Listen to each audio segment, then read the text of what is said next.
Hey guys, welcome back to another Michael Monday. Today we are talking about microplastics. What if I told you that tiny pieces of plastic, same plastic that is found in your water bottles, your shopping bags, and your food packaging, are making their way into our brains? Scientists have just confirmed this disturbing reality. Microplastics have been found in human brain tissue. How did they get there? And what does this mean for our health? Is there anything we can do about it? So stick around today. We're going to break it down, talk about everything that's going on, the new research that is coming out, and what you need to know to protect yourself. First, let's talk about what microplastics actually are. Microplastics, by definition, are considered to be plastic particles that are smaller than 5 millimeters. Now, you can compare that to probably what would be considered a single grain of rice, but they can get much smaller. So typically, this gets broken down by larger plastic waste, again, like our water bottles, synthetic fibers that we are wearing, some of the toothpaste that we are using, some of the skincare that we are using, and the plastic bags that we use to bring our food home in from the supermarket. So you might be thinking, okay, but I don't eat plastic, so what's the problem? The problem is we absorb everything that is around and on and in our body. We consume plastic every single day, even through the air that we breathe. Studies show that the average person consumes a credit card size worth of plastic every week. It's in our drinking water, it's in our food, and it's in our air. So how did scientists actually discover that microplastics were found in the human brain? Until recently, we understood and have long-term studies supporting microplastics in our bloodstream, in our lungs, and we have now found that it is seen in many unborn babies. But in 2024, researchers did a new set of studies that found these microplastics actually crossed the blood-brain barrier. Here's how they get there. We're going to eat, or we're going to place something, or we're going to breathe something through our body that is going to be contaminated with microplastics. If we eat it, it's going to be passed through the gut. Of course, we're going to try to absorb it like we would a regular nutrient, and that's how it's going to get into the bloodstream. If we breathe the airborne plastic particles, same thing. We're going to bring it down to the microscopic level. We're going to absorb it into our bloodstream, and it's going to circulate there. Typically, though, we don't see a lot of what we absorb into our body crossing into the brain tissue. So now that we have seen these type of waste particles cross the blood-brain barrier, and realizing that that blood-brain barrier is the body's natural defense to keep the brain protected from outside particles and harmful substances, is very disturbing. Once inside that brain, they are going to wreak havoc specifically on our neurons, which decrease with age, and overall brain function. What begins to happen once these microplastics actually cross over into brain tissue? Specifically, initially, inflammation, right? On this channel, we have talked for months and months about inflammation and what we can do as a body to reduce that inflammation. Microplastics turn on those inflammatory signals immediately when they enter into the brain. Chronic inflammation, specifically in the brain, leads to direct neurocognitive degeneration. Here we're talking specifically about diseases like Alzheimer's and Parkinson's. We have direct evidence that show inflammatory processes directly lead to these types of diseases now. They will also overall increase cognitive decline. Lastly, microplastics are huge endocrine disruptors. Again, on this channel, we have talked many different times about how to keep hormone balances in our body through what we do and what we eat. And microplastics now, specifically in the brain, are big time hormone disruptors because they contain chemicals like BPA and phthalates. These specifically interfere with hormone signals, and all endocrine function begins in the brain. So these microplastics, these two chemicals found in microplastics specifically, are directly linked to depression, increased anxiety, and numerous types of mood disorders. So if you're feeling irritable, if you're feeling foggy, if you're feeling just off, plastics very well could be the result of those feelings. Just to summarize, potential effects of microplastics in the brain: neuroinflammation, cognitive impairment, increased risk that is directly linked to Alzheimer's and Parkinson's, those two specifically, hormonal imbalances, and increased stress, depression, and anxiety. So at this point, you might be wondering, well, how the heck do I get this out of my body, right? And the short answer is you can potentially. You have to realize, again, on this channel, we talk about small changes that can lead to big results. You're going to have to do the same thing in this instance because we do have natural defenses to detox our body of many different things. And this is a foreign material, so of course we will be able, it'll just take a little bit longer to be removed from our body.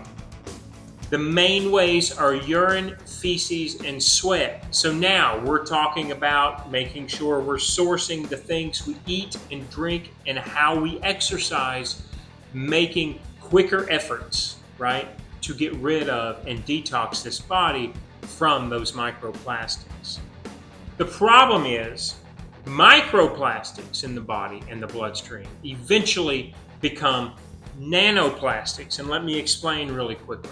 So micro and nano are two different prefixes that are showing you, describing to you the size of the particle. So we're talking about a micro grain of rice, right? When we were talking about the microplastic. The nanoplastic is much, much smaller by 4 more times. Now, we're specifically talking about these plastics being able to infiltrate individual cells, because your body's natural defense is to try to break this foreign material down, and it does. And now your micro becomes a nanoplastic, and we have to make sure these do not accumulate, again, specifically into the brain. What can we do? There are a few ways that you can begin helping yourself alleviate your body taking on at least more microplastics, if not allowing itself to detoxify of an accumulation of microplastics over the years. We've got 6 different ways here. The number one way, your number one way of ingesting microplastics are through these bottles of water. As soon as we start to have heat enter into these water bottles, they begin to seep microplastics into your water. And it is well known, doesn't matter on manufacturer, this is going to get into your water. So you have to drink filtered water in a metal container or a glass container to at least begin to ensure you are drinking water that's not contained microplastics. And I mean that with sink water as well, but the number one way is water contained in plastic bottles. On this channel, I have said it so many times, it is ridiculous. The second thing is to eat unprocessed foods. Do not put your food in any type of container that might contain plastic. That means even if you're in the produce, don't grab the plastic. Do not grab anything and put it into any type of styrofoam or fake material. Use your fabric reusable bags, because just like our skin, the skin of something like a fruit or vegetable is going to absorb as well. And even if it is out and it is fresh or appeared to be fresh in your supermarket, you have no idea what has happened on its journey there. Same with your meat counter. You're going to want to go to the butcher part of your supermarket, have that wrapped in paper. Julie and I switched over at the beginning of the year and only use paper, unwaxed paper, and aluminum foil in our kitchen, and glass or metal as far as receptacles in our kitchen, because of the research that we started reading about microplastics in the bloodstream and in the brain. That's my next point. You're going to have to slowly transition from your plastic receptacles in the kitchen to glass and to metal. Okay. Now, that means, could we potentially get rid of our microwave in our kitchen? Julie and I have attempted and are doing that now, because of course you cannot use your microwave for metal containers, but the plastic specifically, again, warming. Heat makes those plastics become more liquid and bendable and movable, and they will simply slough off and get into the water or the food, the material that you are trying to eat. So that's another big thing. This next one is something we are attempting to do in 2025, and that's avoid synthetic clothing. Looking now for anything that might contain as much cotton or as much wool as we possibly can, that is naturally sourced, that is naturally dyed. And this is starting to become a little bit of a bigger movement. It's starting to become a little more mainstream. I'm starting to see ads of even athletic brands that are moving away from your polyesters, your elastanes, and into more natural fibers. Air quality, right? I've not talked a whole lot about lungs and breathing in microplastics, because some of that we simply can't avoid. We have done that to ourselves on this planet. However, since the majority of air you're going to be breathing on a normal daily basis is coming probably from inside of your home, HEPA filters become extremely important, whether that is putting HEPA filters into the main unit of the house or an individual tabletop floor unit. And these can range in various numbers of dollars to be able to make sure you're breathing in the highest quality of air that you possibly can the majority of your day. And then lastly, and this one's a little bit more fringe, but we have found ways to add in natural detoxifiers into our daily life. And so these studies are not as mainstream as some of the others, but there is some interesting evidence on things like spirulina and chorea and antioxidants that you can simply buy over the counter or off of Amazon to be able to bind those plastics and get those out of the bloodstream. Any small change that you can begin to make is going to at least lower those exposure rates that you have during your normal daily life. All right, so the takeaway for us today is to realize microplastics are already inside of us. Now, we can't trace back to our birth, but we know that the births that have happened from 80 onward is going to contain microplastics. We know that. And now we know that they can reach the brain. While we do not know the full extent, because this is such new research, we have no long-term study to be able to see what is the end result. We do have direct links now. I have gone over those with you today. And the early research that has been released so far is extremely worrying. But the good news is we do have ways, we've talked about a few ways today, that we can reduce our intake and begin to detoxify the body and hopefully remove those at a responsible rate. And the biggest thing is staying informed can help us push for change. So here's what I want you to do, and I've talked to you about this many times before. We start small, right? And starting small could be switching over to at least a BPA-free plastic reusable water container, or hopefully deciding to go on to ceramic or metal, and then starting to move out of the plastic containers in the kitchen and into more glass. And so, like for us, we use glass and aluminum foil. That's what we're covering our food with. We're using paper to cover our meat with, and that's how we try to make these small changes at the beginning of the year to be able to make bigger changes, hopefully throughout the next several years. The unprocessed food is a big one. Shopping around the edges of your supermarket and not down the middle aisles is also going to be a responsible way that you can help begin reduce the amount of plastics you are eating. There are acceptable limits, guys, that the USDA puts out of plastics that can be in your processed food. So making sure you're eating natural, unprocessed foods is a big, big key.